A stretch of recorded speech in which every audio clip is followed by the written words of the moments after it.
Welcome to Samba Samba. Enjoy the video.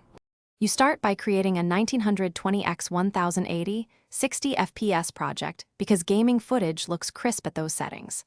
Once done, import gameplay, commentary audio, and overlay assets into labeled folders so you stay organized. Next, drag your main clip to the timeline and trim the start and end points to remove loading screens. This immediately reduces dead time. Make sure to save a project copy, because iterative edits are normal and quick backups prevent lost work. You now refine the middle, trim cuts, add keyframes for smooth camera zooms and UI motion, and use masks to reveal overlays without blocking action. Transition into color correction, adjust contrast, saturation, and apply a game-matching LUT so visuals pop uniformly. This helps viewers focus on gameplay.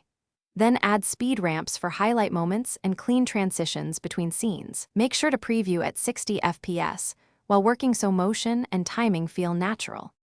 You finish by exporting with H.264 or HEVC at 1920x1080 and a 1525 Mbps constant bitrate for upload quality balance. Make sure audio is 48K HZ and 192 kbps for clear commentary. Include embedded captions if required.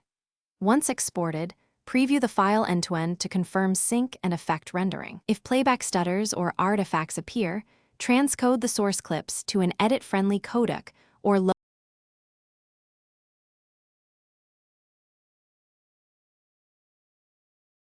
Thanks for watching.